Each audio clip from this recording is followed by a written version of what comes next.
Hello दोस्तों, मैं उमर फैज़ी आप सभी का आपके अपने ही यूट्यूब चैनल उरूज उर्दू में इस्तकबाल करता हूँ।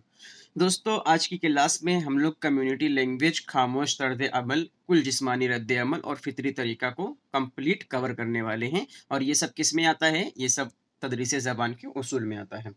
जो अभी-अभी नए साथी जुड़े हुए हैं उनको बता दें, सीटेट दिसंबर में जो होने वाला है उसका फ्री बैच स्टार्ट हो गया है। फ्री मतलब एकदम फ्री बैच स्टार्ट हो गया है, जिसमें आपको फ्री थ्योरी वाइज़ वीडियोज़ दिए जा रहे हैं, free theory wise mock test दिए जा रहे हैं और फ्री नोट्स थ्योरी वाइज़ दिए जा रहे हैं।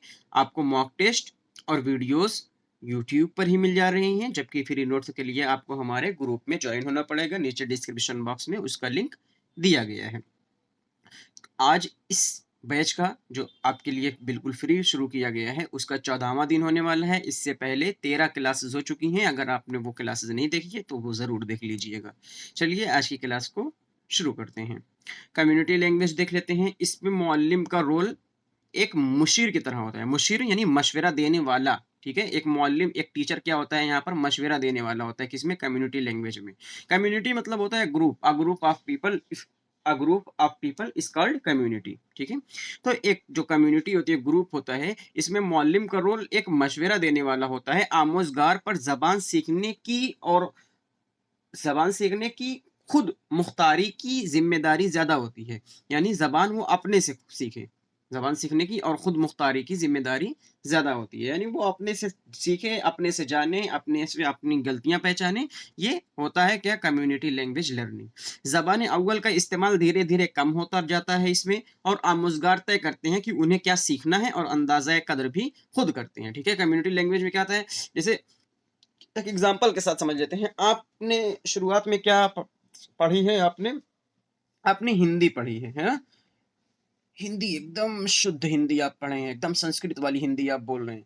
लेकिन धीरे-धीरे आपको क्या महसूस हो रहा है? नहीं, अब थोड़ा-सा मुझे इंग्लिश भी सीखनी चाहिए, ठीक है? तो इसी तरह कम्युनिटी लैंग्वेज में होता है कि आपको फिर जो आप अपने आप को बेहतर समझेंगे, अब आप अपने खुद के लिए बेहतर करेंगे और खुद से ही अपना अंदाज़े कद्र, अपने आप का मूल्यांकन करेंगे, ठीक है? ये हो गया कम्युनिटी लैंग्वेज। बाकी जो आपके टीचर हैं, वो एक मशवरा देंगे आपको, एक मुशीर की तरह रहते हैं, ठीक है?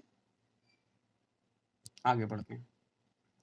खामोश खामोश तर्ज़ अमल, ये मज़ मरकूज़ तरीका है। इसमें मुअल्लिम का रोल एक माविन और वसीला का होता है, जो आमोज़गार की ज़रूरियात की तशफ़ी का काम करता है, यानी मदद पहुँचाने का काम करता है, ठीक है?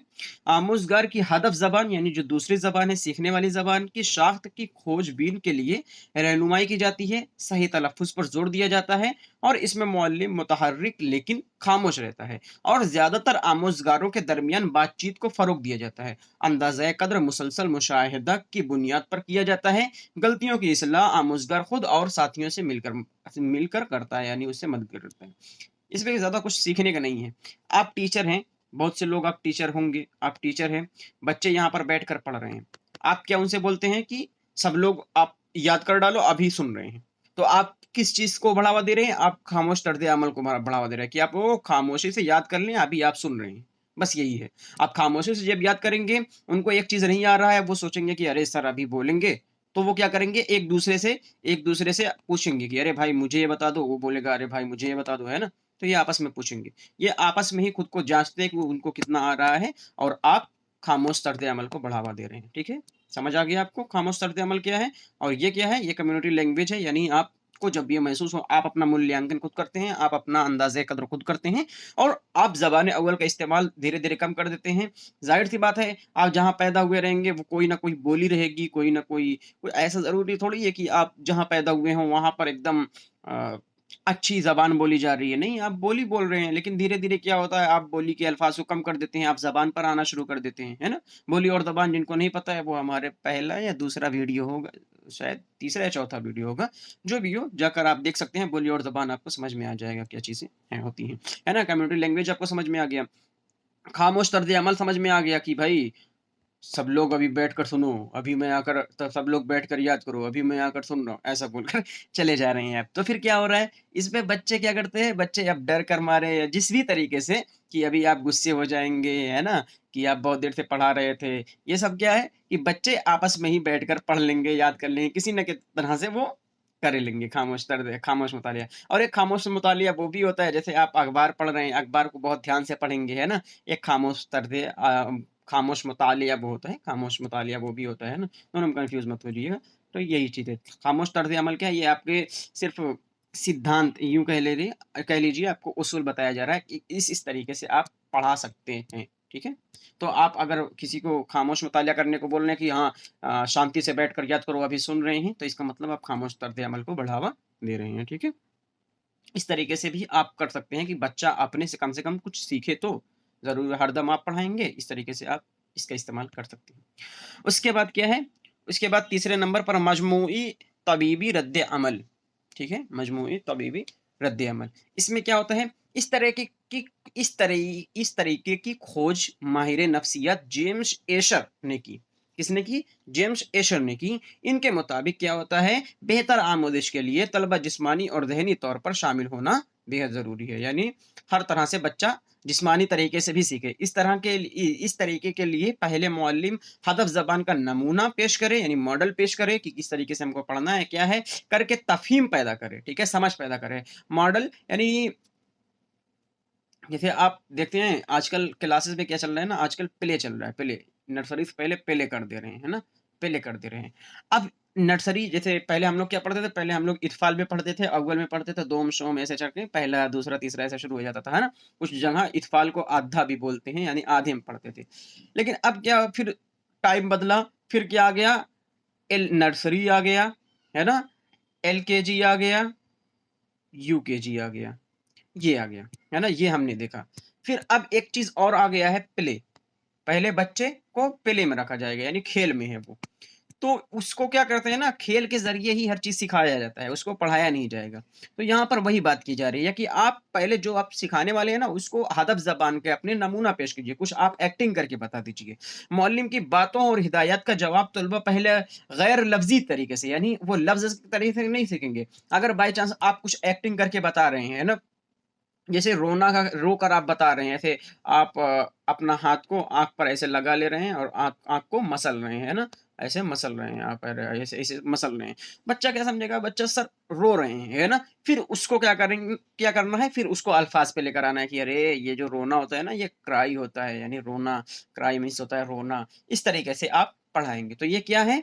इसमें आपको पहले नमूना पेश करना होता है, उस गैर लफ़्ज़ी तरीके से बच्चों को तफ़हीम तक पहुँचाना होता है, यानी जिस्मानी हरकत से फिर लफ़्ज़ी तौर पर हम लोग आएँगे। यानी आप जिस्मानी से अपने हाथ से अपनी आँख को मसले और बच्चे समझ रहे हैं, अरे सर जी रो रहे हैं। अब रोने को आप बताएँगे, अरे रोने को इंग्लिश में क्राई बोलते हैं, क्राई, है ना? तो बच्चे क्या कहेंगे, अरे इसको क्राई बोलते हैं। अब बच्चे जान गए कि अगर कोई रोएगा तो उसको क्राइंग कहेंगे, है ना? यानी रो रहा है।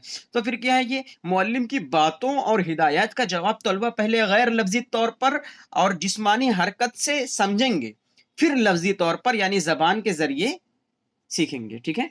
तो आपको क्या करना है, पहले अपने जिस्मानी तौर से उनको समझाना है, उसके बाद फिर सिखाना है। दीगर महारतों के मुकाबले समाअत और बोलने पर ज़्यादा ज़ोर दिया जाता है। यानी इसमें क्या है, दीगर महारतों के मुकाबले समाअत और बोलने पर ज़्यादा ज़ोर दिया जाता है, सुनने और बोलने पर इसमें ज़्यादा ज़ोर दिया जाता है, ठीक है? उम्मीद है आपको समझ में आ गया होगा, मजमूई तबीबी रद्द-ए-अमल क्या है। आगे बढ़ते हैं। फ़ितरी तरीका देख लेते हैं। फ़ितरी तरीका क्या है? फ़ितरी तरीका, फ़ितरी तरीका यानी इस तरीके की ईजाद, देखो फ़ितरी तरीका ना फ़ालतू है। ये कोई ईजाद-विजाद नहीं है, हाँ? ये जान लो खाली ऐसे ही किसी ने नहीं दिया था तो इन्होंने दे दिया, इनका नाम हो गया और हम लोग पढ़ रहे हैं। अभी पढ़ोगे आपको समझ में आ जाएगा, ये ऐसे ही बेकार है। फ़ितरी तरीका यानी ऑटोमेटिक जो चीज़ हो जाती है, ठीक है? इस तरीके की ईजाद ट्रेसी ट्रेल ने की थी। किसने की थी? ट्रेसी ट्रेल ने की थी। ये तरीका करके सीखने पर मबनी होता है। इसके मरकज़ में मुअल्लिम या किताबें ना हों, तालिब-ए-इल्म होता है। यानी मुअल्लिम और किताबें नहीं होती, इसमें क्या होते हैं? तालिब-ए-इल्म होता है। इस तरीके का नज़रिया ये है कि इस तरीके का इस नज़रिया है कि तालिब-ए-इल्म गलती करके ही सीखता है। गलतियाँ सीखने के अमल का हिस्सा हैं और बच्चों में ज़बान सीखने की भरपूर सलाहियत होती है। ज़रूरत है तो उन्हें माहौल फ़राहम करने की और उनकी दिलचस्पी और ज़रूरियत के मुताबिक मवाद फ़राहम करने की। बच्चे खेल-खेल में खुशी-खुशी ज़बान सीखते हैं। देखो फालतू बात ये लिखी हुई है, ये ट्रेल जो थे ना, नॉर्मल जो चीज़ है, हमारे यहाँ बच्चा पैदा होगा भाई वो खेल-कूद कर ही ज़बान सीख लेगा अपनी, है ना? जो हमारी मादरी ज़बान है। तो इन्होंने एक तरीका बना दिया, ठीक है? इनका खाली ये नाम याद रख लीजिएगा, फ़ितरी तरीका है, जो अपने आप ही बच्चे सीख लेते हैं। गलतियाँ खेल-कूद कर सीखेंगे। क्या आप बच्चे पैदा होंगे उनको किताब तो लाकर देंगे नहीं लूसेंट की, कि आप जनरल नॉलेज पढ़ लीजिए, नहीं देंगे, बिल्कुल नहीं देंगे। क्यों? क्योंकि बच्चे जान ही नहीं रहा है। बच्चा अपने समझ में अंतःक्रिया करेगा, उसे से सीख जाएगा। तो यही चीज़ खाली ये अपने अपना इजाद कर दिए हैं कि ट्रे से ट्रेल जो है फ़ितरी तरीका बना दिए हुए हैं, इसमें कुछ ख़ास है वे नहीं, ठीक है? इसमें क्या देखें आपने कि वही होता है कि मौल्लिम-वौल्लिम नहीं होते हैं, यानी टीचर्स नहीं होते हैं। मेन क्या रहता है मरकज़ में तालिब-ए-इल्म रहता है, यानी बच्चा रहता है। इस तरीके के नज़रिए ये है कि तालिब-ए-इल्म गलती करके ही सीखता है, गलतियाँ सीखने के अमल का हिस्सा हैं। बच्चों में ज़बान सीखने की भरपूर सलाहियत होती है। ज़रूरत है तो उन्हें माहौल फ़राहम करने की, उनकी दिलचस्पी को बढ़ावा देने की और दिलचस्पी और ज़रूरत के मुताबिक मवाद फ़राहम करना। मवाद यानी वही होता है जैसे अगर बच्चे में बहुत ज़्यादा जैसे ज्योग्राफ़ी हो गया, ज्योग्राफ़ी में आपको इंडिया में उसको इंडिया के नक्शे में बहुत ज़्यादा उसको इंटरेस्ट है, तो आप क्या करेंगे इंडिया के नक्शे को बढ़िया तरीके से बनाकर उसको समझाइए, है ना? ज्योग्राफ़ी में उसको इंटरेस्ट है, तो उसको नक्शा बनाकर समझाइए, ग्लोब लाकर दे दीजिए, तो वही हो गया उसका मवाद। जो चीज़ इस्तेमाल में आ रही हो, आपके पढ़ाने के तरीके में जो चीज़ इस्तेमाल में आ रही हो, वही चीज़ आपकी क्या हो जाएगी, मवाद हो जाएगी। तो बच्चे ब खेल-खेल में खुशी-खुशी ज़बान सीख लेते हैं। ये सब फालतू बात है, ये क्या होती है, ये फ़ितरी तरीके ऑटोमेटिक हो जाती है। ट्रेसी ट्रेल ने ये कहा है, आप इस बात को ध्यान रखेंगे और इस बात को ध्यान रखेंगे कि जेम एशर वाला ये थोड़ा-सा बढ़िया तरीका है। इन्होंने कहा है कि बच्चे को जिस्मानी तरीके से यानी वही बताया ना कि पहले वाला जो काम रहता है, मतलब हम लोग पहले क्या थे, अलिफ था हम लोगों का, यानी आधे से एक से पहले क्या था, हम लोग अव्वल में जाते थे, यानी एक में जाते थे। उससे पहले आधे में पढ़ते थे, आधे में पढ़ते थे, यानी अलिफ में हम लोग, कुछ लोग इसको इत्फाल बोलते थे, ठीक है? इत्फाल में पढ़ते थे। लेकिन फिर क्या हुआ ज़माना चेंज हुआ, फिर नर्सरी आ गया, यूकेजी आ गया, एलकेजी आ गया, तो बहुत से आ गए, है ना? उसके बाद नर्सरी नर्सरी के पहले भी अब क्या आ गया है, नर्सरी के पहले आ गया है, प्ले आ गया है। बच्चा 3-4 साल का होगा, उसको प्ले में पहले रखो, पहले खेल-उल के ज़रिए से उसको सिखाओ, है ना? उसके बाद फिर उसको किताब-उताब लेकर आओ नर्सरी में। इस तरीके की बातें अब की जा रही हैं, अब क्लासेस ऐसे बन रहे हैं, है ना? तो मौल्लिम की बातों और हिदायत का जवाब पहले गैर तरह से सुनेंगे बच्चे, यानी खेल-कूद से सुनेंगे या आप उसको नमूना पेश कीजिए, आप उसके सामने कुछ करके दिखाइए, एग्ज़ाम्पल पेश कीजिए, मॉडल पेश कीजिए जो आपको पढ़ाना चाहते हैं। आप किसी को हँसाना चाहते हैं, किसी को चुप करना साइलेंट करना चाहते हैं, तो आप ऐसे करेंगे, ऐसे उँगली बना लेंगे फेस पर, है ना? "ये रे चुप रहो।" ऐसे करके बना दोगे चुप इसको अब इसको क्या बोलते हैं साइलेंट प्लीज़, ऐसे करके आप उँगली बनाकर रख देंगे, है ना? कि साइलेंट प्लीज़, तब बच्चे समझ जाएँगे कि अरे उँगली ऐसे रखने का मतलब साइलेंट होता है ना? तो फिर आप कुछ न मॉडल पेश कीजिए। फिर मुअल्लिम की बातें, हिदायत का जवाब गैर लफ़्ज़ी तरीके से पहले बच्चे समझ जाएँगे कि अरे सर ऐसे रखेंगे तो इसका मतलब क्या होता है साइलेंट रहना है ना? तो फिर क्या हो गया कि फिर लफ्ज़ी तौर पर आएँगे यानी ज़बान के ज़रिए फिर आएँगे, दीगर महारतों के मुकाबले समात बोलने और पर ज़्यादा ज़ोर दिया जाता है, यानी बोलने और सुनने पर ज़्यादा ज़ोर दिया जाता है। ये किन्होंने कहा था, इसको याद ज़रूर रखिएगा, जेम्स एशर ने कहा था और फ़ितरी वाले का तो एकदम याद ही हो गया होगा आपको, ट्रेसे ट्रेल ने कहा था, ठीक है? अब देख लेते हैं तामीरात का नज़रिया। अब देखो यहाँ तक ना आपका जो था ना जो तदरीस का उसूल था ये समाप्त हो गया है यानी ख़त्म हो गया है, एंड हो गया है। अब यहाँ से दूसरी टॉपिक शुरू हो रही है। दूसरी टॉपिक क्या है? इसी से रिलेटेड है, इसी वज़ह से इसमें इसको रखा गया है, लेकिन इससे अलग है। इसमें मतलब इसके पार्ट्स नहीं है, जैसे ये 8 नंबर था ना, ऐसे नहीं है ना, लेकिन इसी से जुड़ा हुआ है। तामीरियत का नज़रिया। ये एक जदीद नज़रिया तालीम है। इसमें क्या होता है ना, देखिए आप समझ जाएँगे। ये एक जदीद नज़रिया तालीम है, जो तलबा की इल्म की तामीर करने में मदद करता है। क्या करता है? जो तलबा के इल्म की तामीर करने में, इल्म को बनाने में मदद करता है। अब इसमें हम क्या कर सकते हैं? इस नज़रिया में तलबा को इल्म फ़राहम नहीं किया जाता, बल्कि ऐसे मौक़े मतलब ऐसे हालत पैदा कर दो ना, बच्चा अपने आप ही सीख जाए। इसमें क्या किया जाता है?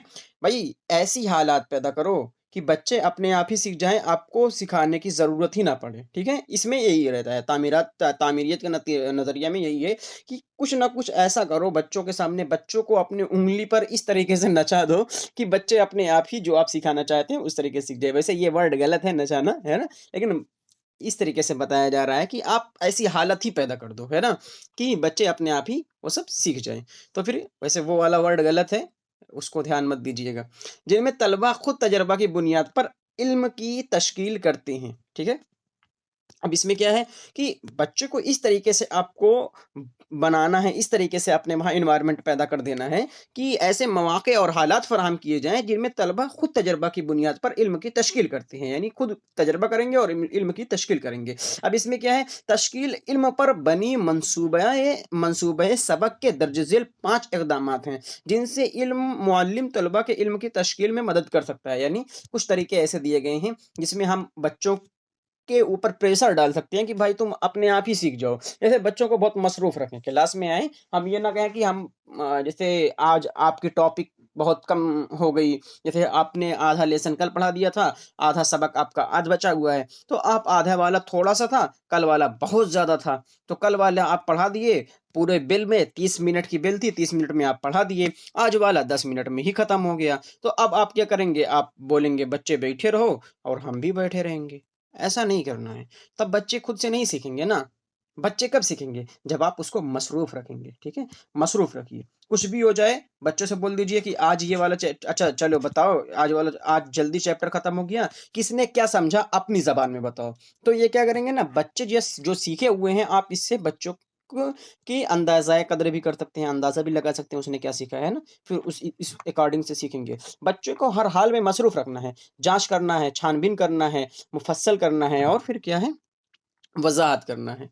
यानी क्या करना है आपको, या मसरूफ़ रखना है, जाँच करना है कि कितना क्या सीखा है, छानबीन करना है, तफ़सील से सिखाना है और फिर वज़ाहत करना है, यानी उसके ऊपर बहस करना है कि उसने क्या सीखा, ठीक है? ये तामीरात का नज़रिया है, उम्मीद है आपको समझ में आ गया होगा कि बच्चे को इस तरीके से एनवायरनमेंट पैदा कर देना है ना कि बच्चा ना चाहते हुए भी सीख जाए। अगर मसरूफ़ रखेंगे, आप टीचर हैं, आपकी बात बच्चा मानेगा हर हाल में। बच्चा यहाँ पर बैठा हुआ है, आप बोले कि आज चैप्टर जल्दी ख़त्म हो गया है, अब मेरे को सोने दो। बच्चा कहेगा वाह! सर जी तो बहुत अच्छे हैं, है ना? इस तरीके से बच्चा बोलेगा, लेकिन बच्चा सीख नहीं पाएगा ना फिर। फिर आपको क्या करना है, आपका चैप्टर जल्दी खत्म हो गया, बच्चे को खड़ा कीजिए, पूछिए, क्वेश्चन कीजिए, एमसीक्यू कीजिए, कुछ भी कीजिए, आप बच्चे को मसरूफ़ रखिए तो सीख जाएगा। जाँच करना यही उसी में, सब लोग मसरूफ़ रखने में ही हर चीज़ आ जा रहा है, ठीक है? हाँ, अब देखिए इसकी जो क्लास थी, अ, जो लोग यहाँ से जाना चाहते हैं, जा सकते हैं क्योंकि अब सिर्फ़ रिवीज़न करना है, क्लास यहीं अच्छा एक चीज़ और है, जाने वाले पहले इसको देख लें उसके बाद जाएँ। इस सबक के मुताल्लिक़ कुछ अहम पहलू हैं, उसको देखकर जो रिवीज़न नहीं करना चाहते हैं, या जिनके पास टाइम कम है, वो इसको देखकर जा सकते हैं। उसके बाद हम लोग रिवीज़न करेंगे। तो मुअल्लिम इस सबक के अहम-अहम पहलू जो हैं, वो देख लेते हैं, उसके बाद फिर रिवीज़न करने वाले हैं, ठीक है? तो मुअल्लिम आमोज़गारों की तई, यानी आमोज़गारों के प्रति मिस्बत मिस्बत रवैया अख्तियार करे, तलबा में मज़हब, ज़ात, रंग, जिन्स, नस्ल की बुनियाद पर इम्तियाज़ ना करे। सीधी-सीधी बात है, बाबू अगर आप टीचर हैं, आपका स्टूडेंट है, तो वो स्टूडेंट ही आपके लिए हर चीज़ है, और स्टूडेंट के सामने जब आप हैं, तो ना आप जाति प्रथा ला सकते हैं अपने अंदर, ना आप मज़हब की बातें करें उनसे, ना ज़ात लेकर आएँ, ना रंग रूप लेकर आएँ, ना आपको मेल-फीमेल करना है कि वो लड़की है या वो लड़का है, उसको अगर आप लड़की हैं, तो आप जो लड़कियाँ हैं उसको बहुत ज़्यादा ध्यान दे रही हैं। अगर कुछ लड़के गलती कर दे रहे हैं, तो लड़कों को ज़्यादा बोलती हैं, लड़कियों को कम बोलती हैं। है ना? आप अगर लड़की हैं, अगर लड़के हैं तो लड़के गलती कर रहे हैं कम बोल रहे हैं, लड़कियाँ गलती कर रही हैं तो ज़्यादा बोल रहे हैं। तो इससे क्या हो जाएगा, बच्चों के अंदर डिस्क्रिमिनेशन की भावना उत्पन्न होगी, है ना? भेदभाव होगा उन लोगों के पास, और वो क्या करेंगे, फ़ील आपको अच्छा नहीं करेंगे कि ये सही नहीं है। मज़हब को लेकर, यानी कोई हिंदू बच्चा है और कोई मुस्लिम बच्चा है, कोई सिख बच्चा है, कोई ईसाई बच्चा है। इसके साथ आप वहाँ पर किसी के सामने कोई धर्म से ताल्लुक़ नहीं रखते हैं। इस तरह आप सोच कर चलिए कि मेरा बच्चा है, क्लास में मेरा बच्चा है और मैं अपने बच्चे के सामने सिर्फ़ एक सहायक टीचर हूँ। बस अब ये बच्चा कुछ भी, बच्चा दलित कम्युनिटी से आ रहा है, बच्चा मुस्लिम कम्युनिटी से आ रहा है, बच्चा हिंदू कम्युनिटी से आ रहा है, बच्चा सिख कम्युनिटी से आ रहा है, ईसाई कम्युनिटी से आ रहा है, इनसे आपको कोई फ़र्क नहीं पड़ना चाहिए। अगर आप इन सब चीज़ों में बचेंगे, तो फिर ये बेहतर आपके लिए भी नहीं होगा और आपके बच्चों के लिए भी नहीं होगा और ये आपको इजाज़त भी नहीं दे रहा है, ठीक है? तो ये क्या है, मुअल्लिम आमोज़र के तय मिस्बत रवैया अख्तियार करे, आपको इक्वल रहना है सबके साथ। मतलब जिस तरीके से आप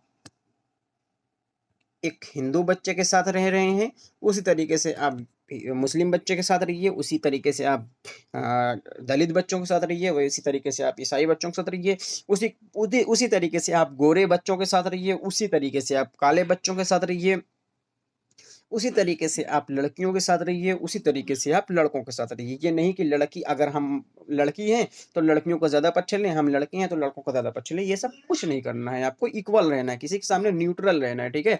सबको क्या करना है, आपको बराबरी का दर्जा देना है, ठीक है? बराबरी का दर्जा सबको देना है। किसी को एक पक्ष में लेकर नहीं रहना है या किसी को बहुत ज़्यादा अत्यधिक सपोर्ट नहीं दिखाना है अपना। एकदम आप न्यूट्रल रहें, जो सिर्फ एक टीचर है, सहायक टीचर है, उसी की तरह रहना चाहिए। किसी भी तरह के कोई डिस्क्रिमिनेशन, भेदभाव नहीं होना चाहिए, चाहे नस्ल को लेकर, चाहे जिन्स को लेकर। जिन्स यानी जिन्स मतलब जेंडर। रंग मिस होता है काला गोरा। जात मिस जो हमारी जात होती है, मजहब मिस जो हमारा मजहब होता है ना? तो ये सब चीज़ आपको इस चीज़ को ध्यान रखना है, वरना इस चीज़ की इजाज़त आपको नहीं मिल रही है आपके टीचर बनने में, और आपको आपके बच्चों के लिए भी बेहतर नहीं होगा और आपके लिए भी ये सब चीज़ें अच्छी नहीं लगेंगी आप लोगों के ऊपर। तो इस चीज़ को बेहतर तरीके से ध्यान देना आवश्यक है, यानी बहुत ज़्यादा ज़रूरी है।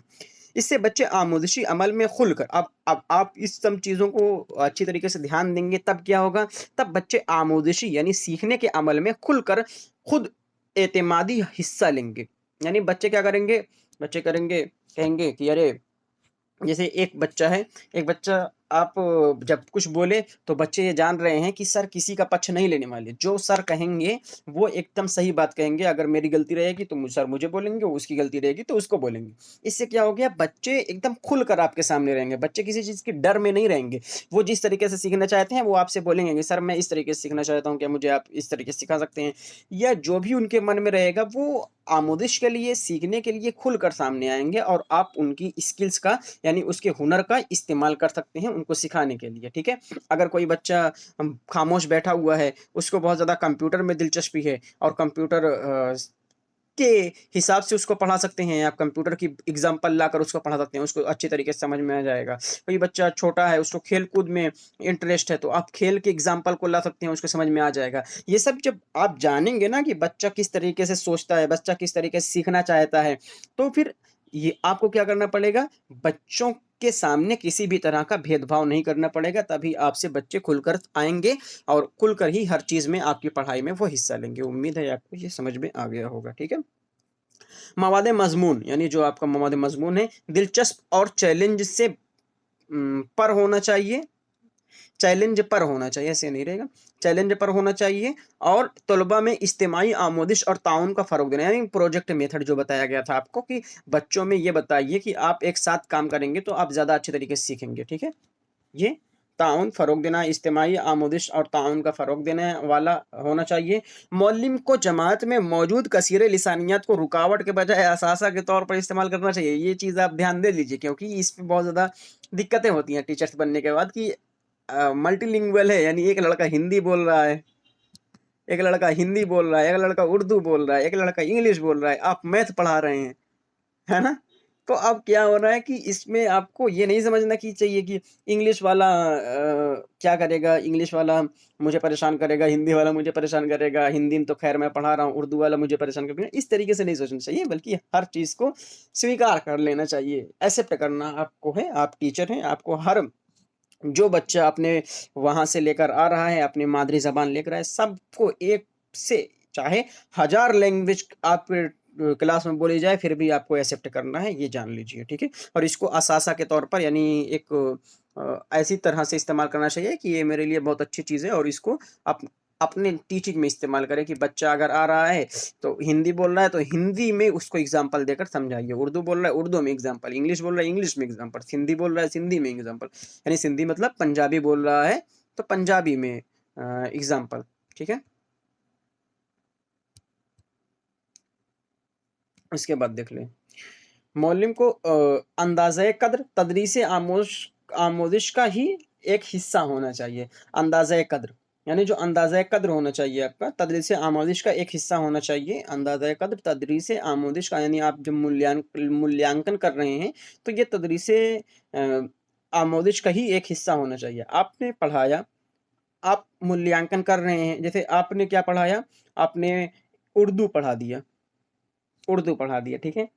अब मूल्यांकन आप किस चीज़ का कर रहे हैं? मूल्यांकन आप कर रहे हैं कि उर्दू से हटकर कोई चीज़ का मूल्यांकन कर रहे हैं, यानी अंदाज़ा कदर किसी और चीज़ की कर रहे हैं। तो ये क्या करना चाहिए आपको, इस तरीके से नहीं, जो आप पढ़ाए हैं उसी का मूल्यांकन करना है, उसी का आप उसी के बेस पर बच्चों को समझाना है, ठीक है। ये नहीं पढ़ाए कुछ है और जाँच किसी और चीज़ को रहे हैं। पढ़ाए इंग्लिश है, फिर बच्चों से बोल रहे हैं कि नहीं तुम उर्दू सही से नहीं बोल पा रहे हो, तो कैसे? है ना? ये ऐसे नहीं चलने वाला है। ये सब तो आप समझ रहे हैं, आप समझदार हैं, पहले से ये सब चीज़ जान रहे हैं। सिर्फ़ क्या करना है आपको, सिर्फ़ समझना है, अल्फाजों को समझना है और फ्लीटेड की थ्योरी को समझना है बस। और जो जिसने अभी तक सब्सक्राइब नहीं किया है कर दीजिए। बहुत मेहनत लगती है आपके लिए वीडियो बनाने में, और फ्री आपको बिल्कुल दिया जा रहा है। नोट्स दिए जा रहे हैं, मॉक टेस्ट दिए जा रहे हैं, थ्योरी वाइज़ वीडियोज़ दिए जा रहे हैं। आपसे सिर्फ़ एक चीज़ माँगा जा रहा है कि आप सपोर्ट कीजिए, सब्सक्राइब कीजिए, लाइक कर दीजिए अगर जिन्होंने नहीं किया है। इतना तो कर ही सकते हैं आप लोग जब आपके लिए इतनी मेहनत की जा रही है। चलिए आजे आगे देखते हैं। बच्चा कोरी स्लेट नहीं है, इसे तदरीस व आमोज़िश का मरकज़ होना चाहिए। तमाम मंसूबों की तश्कील, इसकी ज़रूरियात और सलाहियत, मतलब बच्चे के अकॉर्डिंग आपको चलना है। ये नहीं है कि बच्चा कोरी स्लेट है और उसमें जो भर देंगे वो चलेगा, ऐसा नहीं है। बच्चा जिस तरीके से चाहेगा वो उस तरीके से आप पढ़ाइए, इनका कहने का मतलब ये है। ये कुछ अहम पॉइंट हो गए इस सबक के। अब कुछ रिवीज़न कर लेते हैं, जहाँ जिनको जाना है यहाँ से जा सकते हैं, लेकिन सब्सक्राइब करके जाएँ, है ना?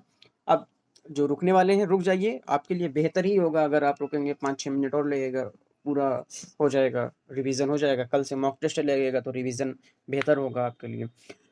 कंप्लीट रिवीजन में देख लेते हैं। Principle of teaching language, language teaching, तदरीस के उसूल। तदरीस के उसूल में क्या क्या है ये देख लीजिए। प्रिंसिपल्स, यहाँ स्पेलिंग गलत लिखी हुई है, प्रिंसिपल्स ऑफ लैंग्वेज टीचिंग, ठीक है। अब देखिए पहले नंबर पर उर्दू और रस्मुल खत में महारत और तलफ़्फ़ुज़ पर दस्तरस।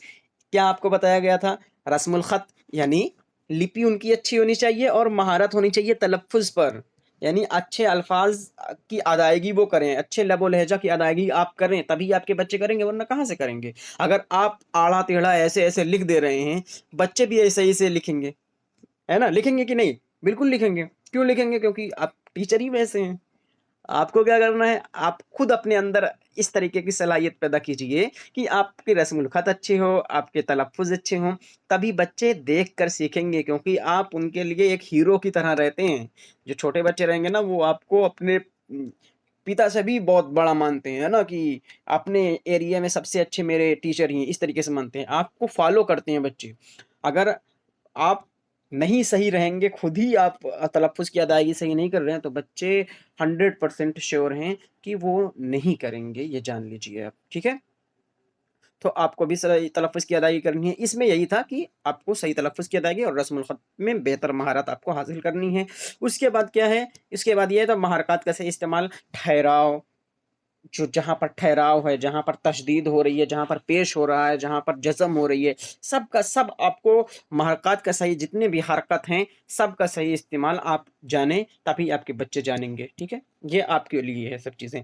जदीद तदरीसी तरीकों से वाक़फ़ियत, न्यू तरीके जितने भी हैं आप लाइए। आपको साइंस पढ़ाना है, आप डिजिटल बोर्ड में साइंस की 3D पिक्चर दिखाइए। पिक्चर मीन्स तस्वीर दिखाइए, ठीक है? पिक्चर में इंग्लिश में पिक्चर मीन्स होता है तस्वीर, पिक्चर मीन्स फ़िल्म वाला पिक्चर नहीं, ठीक है? तो पिक्चर दिखाइए।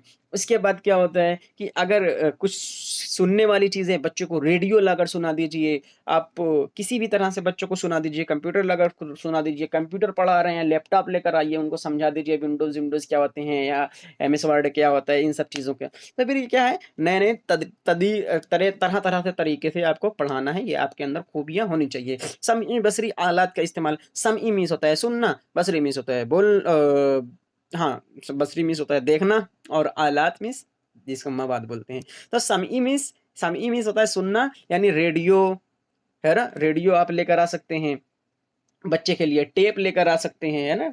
उसके बाद बसरी क्या है, आप उसको मानचित्र लेकर आ सकते हैं, ग्लोब लेकर आ सकते हैं, नक्शा लेकर आ सकते हैं भारत का। ये सब क्या है, ये सब दिखने वाली है, जो चीज़ दिख रही है। और जो समई मीन्स जो चीज़ मैं सुन रहा हूँ, तो बस मैं उस सिर्फ सुन रहा हूँ, आप मेरी आवाज़ को सुन रहे हैं, लेकिन आप तो इसको तो देख रहे हैं, है ना?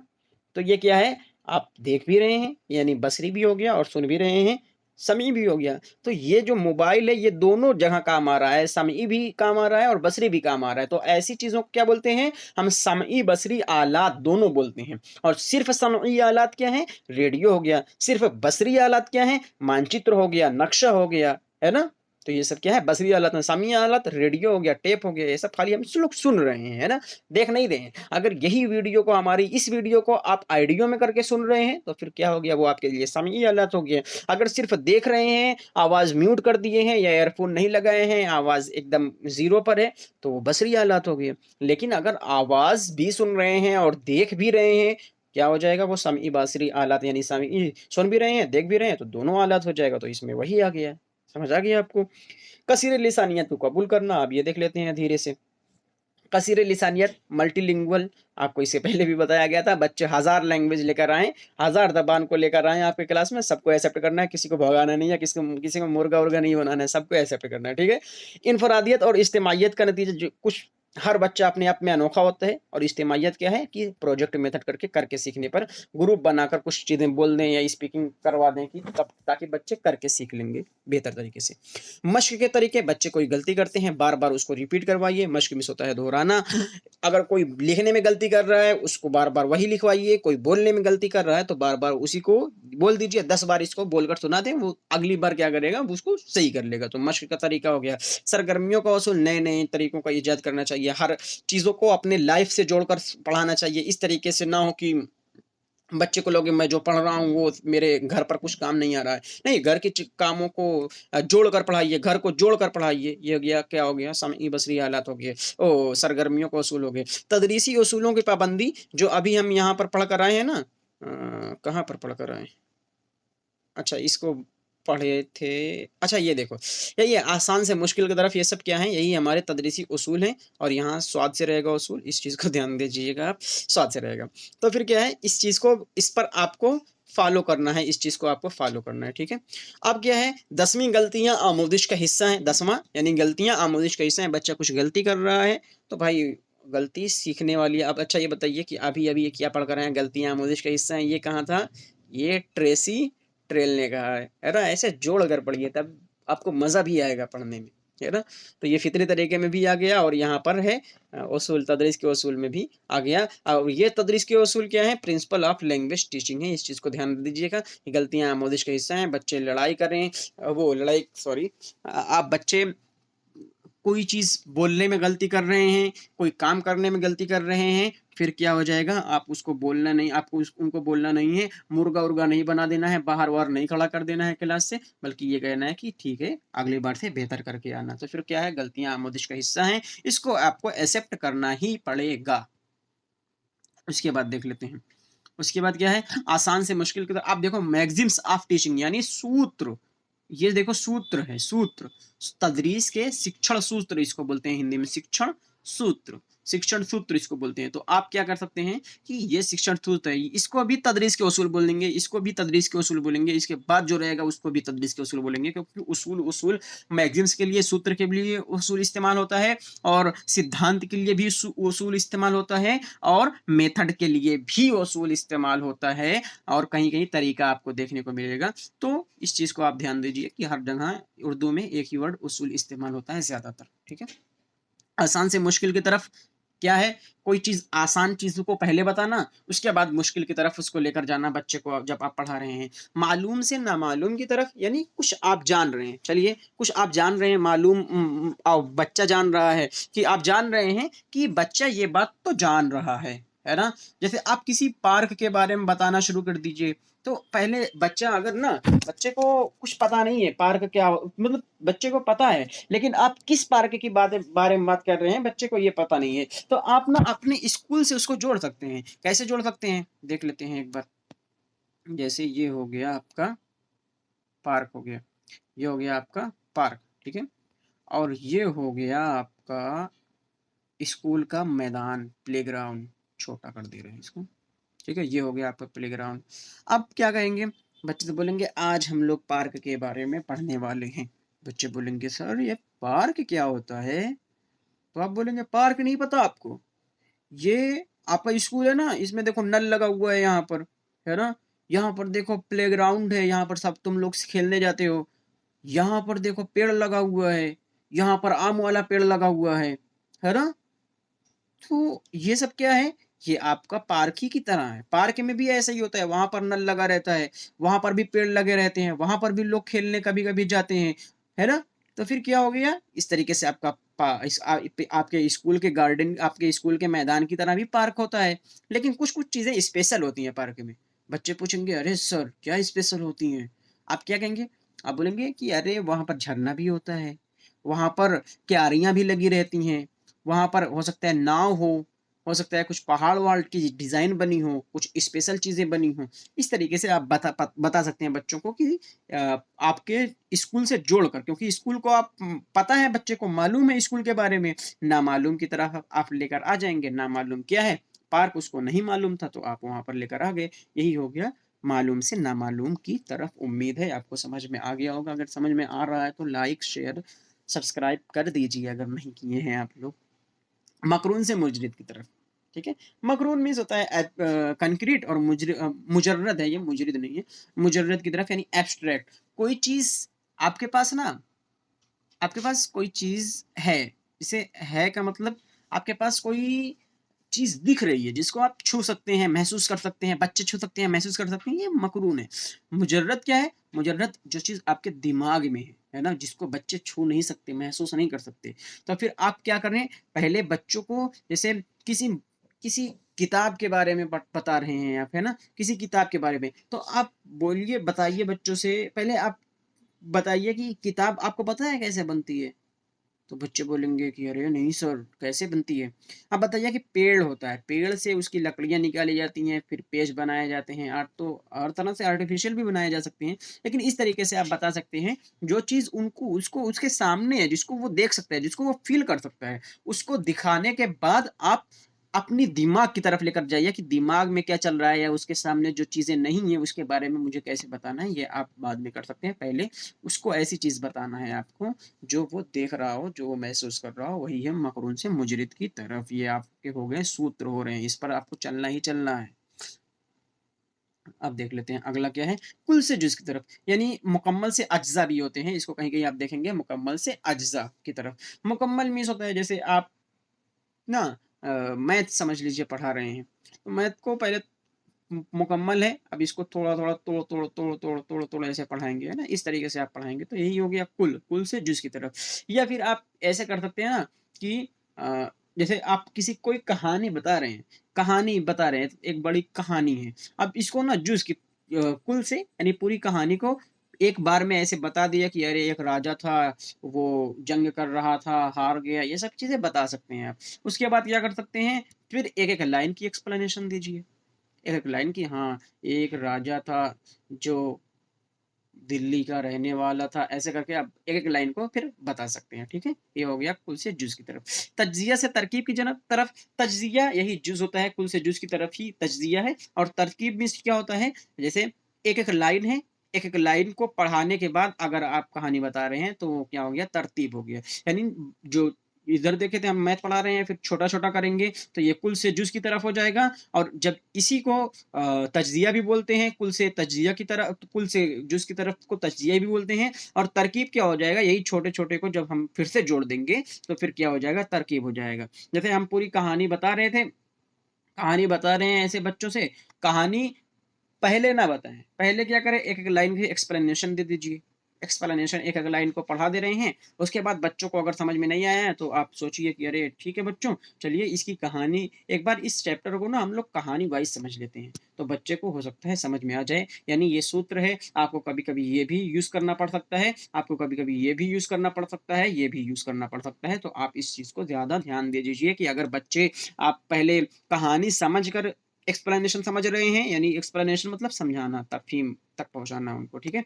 तो ओ समझ रहे हैं, तो आप पहले कहानी बताइए, फिर एक-एक लाइन पढ़ाइए। अगर आपको लग गया कि कहा पहले एक लाइन पढ़ाना पड़ेगा, फिर बच्चे को कहानी बतानी पड़ेगी, तो आप ऐसे भी कर सकते हैं। ये आपके सूत्र हैं, आपको इनके अकॉर्डिंग चलना है, आप सिर्फ ध्यान रख लीजिए। ख़ास से आम की तरफ कोई चीज़ ख़ास हो, उसको पहले-पहले बता दीजिए। जैसे किसी की डेट ऑफ बर्थ बोल रहे हैं, जैसे कोई डेट है जिस पर ज लड़ाई-वड़ाई लड़ी हुई हो, कोई जंग है, युद्ध हुआ हो किसी डेट पर, तो उस पर लगा ब बता दीजिए। उसके बाद जैसे हमारा देश भारत जो है 1947 में आज़ाद हुआ था अंग्रेज़ों की हुकूमत से। तो फिर पहले हम लोग ऐसे इसको बता जब आज़ादी के बारे में बता रहे हैं, तो फिर इसको बता दीजिए। उसके बाद आम की तरफ लेकर आइए कि इसमें आम तो कुछ नहीं है ना? ये आज़ादी की जंग में कुछ आम नहीं था, सब ख़ास ही ख़ास है। तो जो चीज़ आपको ख़ास लग रही हो कहानी में, पहले वो सब चीज़ें बता दीजिए, ठीक है? एक्सप्लेनेशन में हर चीज़ ख़ास बता दीजिए पहले। उसके बाद आम की तरफ लेकर आइए, यानी पूरी डिटेल की तरफ तब लेकर आइए। ये हो गया आपका ख़ास से आम की तरफ, जो चीज़ ख़ास लग रही है आपको कहानी में कोई वो है डेट-वेट है, उसको बता दीजिए ख़ास-ख़ास चीज़ें, उसके बाद आम की तरफ लेकर आइए जो चीज़ नॉर्मल है, ठीक है? उम्मीद है आपको समझ में आ रहा होगा। अब देख लेते हैं आपका कवायद का हाँ, जो अभी जो आज की क्लास में पढ़े हुए हैं ना, यही कम्युनिटी लैंग्वेज पढ़े हुए हैं, खामोश तर्ज-ए-अमल पढ़े हैं, मजमूई तबीबी तबई रद्द-ए-अमल पढ़े हैं और फितरी तरीका पढ़े हैं। इसी को एक बार जो पहले वाला क्लास में कल वाले क्लास में पढ़ा था ये चारों, इसको दोहराकर आज की वीडियो को यहीं पर ख़त्म करते हैं। तो अब देखिए मेथड ऑफ लैंग्वेज टीचिंग है यहाँ पर। वहाँ पर हमने क्या देखा था? वहाँ पर हमने ये देखा था कि ये मैगज़ीन्स ऑफ टीचिंग है यानी शिक्षण सूत्र हैं। ये क्या है? प्रिंसिपल हैं यानी शिक्षा के सिद्धांत हैं और ये हमारा क्या रहेगा? ये मेथड रहेगा यानी तरीका रहेगा कि हमको क्या का किस तरीके से यूज़ करना है अपने अपने माइंड को बच्चों के लिए, ठीक है? और इस पर अमल करना है, इस तरीके से पढ़ाना है और ये हमारा तरीका होना चाहिए, ठीक है? इस तरीके से ये सूत्र है आपको इसके अकॉर्डिंग चलना है। लेकिन तरीका क्या होना चाहिए, किस चीज़ में किस तरीके का इस्तेमाल करेंगे, तो यहाँ पर आप तरीका जानेंगे। उम्मीद है आपको समझ में आ रहा होगा इन दोनों में। इससे पहले की भी वीडियो में दोनों में फ़र्क बता दिया गया है आपको। अगर नहीं देखा है तो जाकर आप ज़रूर देख लीजिए वीडियोज़ को। कवायद तर्जुमा का पहला वाला क्या है? कवायद तर्जुमा का तरीका, यानी आप क्या करें, बच्चे को कवायद में तर्जुमा का तरीका ज़्यादा होता है। आप बच्चा क्या रहता है, बच्चा कुछ अपनी ज़बान को लेकर आता है, आपको नई ज़बान सिखानी है, तो आप क्या करेंगे, इंग्लिश सिखा रहे हैं, तो आप उसका उर्दू का इस्तेमाल करेंगे कि अरे! बॉय मीन्स लड़का होता है, तो आप इसको उर्दू में लिखिए, उर्दू में लड़का, ठीक है? लड़का आप लिखिए। तो ये क्या हो गया, इस चीज़ को इस हमारी जो दूसरी ज़बान का हम सिखाने का प्रयास कर रहे हैं, तो वो मादरी ज़बान से ही कनेक्ट करके हम करेंगे। तो ये क्या है, तर्जुमा का तरीका है। इसमें हम लोग तर्जुमा के तरीके से बच्चे को ज़बान सिखाते हैं, लेकिन इसमें क्या होता है, इसमें बोलने का तरीका हम नहीं सिखाते, है ना? तो बोलने और सुनने में बच्चे दबे के दबे रह जाते हैं, उनको ये ढंग नहीं होता है, तो ये इसमें एक कमी है। कौन-सी कमी है कि इसमें बच्चे बोल नहीं पाते हैं, सुन नहीं पाते हैं, सुनकर समझ नहीं पाते हैं। बाकी खाली तर्जुमा कर लेते हैं, लिखने का ढंग हो जाता है, ये सब इनकी अच्छाई है। तर्जुमा कर लेते हैं, लिखने का तरीका हो जाता है, लेकिन बोल नहीं पाते, तो इसका ये कमी है। आप इस चीज़ को ध्यान रखेंगे। बराह रास्त तरीका डायरेक्ट शुरू कर देना, बच्चे छोटे हैं, अब उसको क्या करना है, उसको एक किताब लेकर आइए, बच्चे आकर रो रहे हैं, अभी पहले-पहले दिन स्कूल आए हैं। आप क्या बोलेंगे? सुनिए बच्चे, इधर दिस इज़ अ बुक। ये क्या है? ये एक किताब है, ये ऐसे आप नहीं पढ़ाएँगे। मतलब ये बता देंगे आप कि दिस इज़ अ बुक यानी ये एक बुक है ना? बच्चे समझ जाएँगे। अब जितनी बार आप बोलेंगे, दिन में 2 बार बोले this is a book, this is a book, this is a book, this is a book, बच्चे जान जाएँगे दिस इज़ अ बुक का मतलब होता है कि ये एक बुक है ना? बच्चे जान जाएँगे, ठीक है? तो आप क्या करेंगे, बच्चे को ऐसे दिखाकर बता देंगे डायरेक्ट, इसमें आप मादरी ज़बान का इस्तेमाल नहीं करेंगे, तो ये आपका तरीका हो जाएगा कि आप मादरी ज़बान का इस्तेमाल नहीं करेंगे, डायरेक्ट चीज़ें बता रहे हैं, ठीक है?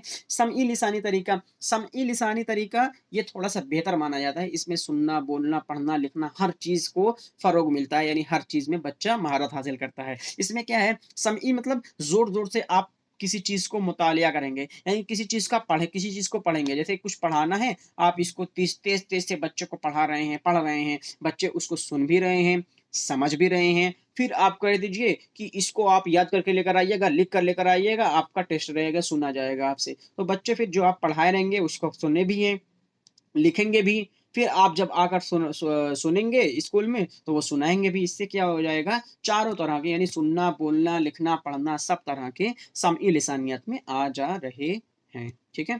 उसके बाद क्या देखते हैं, गुफ्तगू का तरीका। गुफ्तगू का तरीका यानी बातचीत। इसमें मादरी ज़बान की तरह ही, जैसे हम लोग मादरी ज़बान में कैसे सीखे हुए हैं बात करना, मादरी ज़बान में ऐसे ही सीखे हैं ना कि हम लोग छोटे थे, घर से बाहर पहले तो मम्मी-पापा नहीं निकलने दे रहे थे, बाद में जब निकले तो धीरे-धीरे अब्बा, अम्मा ऐसे कर कर के पूरी ज़बान को सीख लिया। बोली बोली को जो हमारे आस-पास बोली जा रही थी उसको हमने सीख लिया। तो गुफ्तगू का तरीका यही होता है। मतलब कहने का है कि इसको एनवायरनमेंट दे दिया जाए, पर्यावरण दे दिया जाए, तो वो क्या करेगा, बच्चा वहाँ पर सीख जाएगा। जैसे हम दूसरी ज़बान को भी तहसील कर सकते हैं। अगर आपने देखी नहीं है पिछली वीडियो तो शायद छठी या 7वीं वीडियो में ये बताया गया है, ठीक है?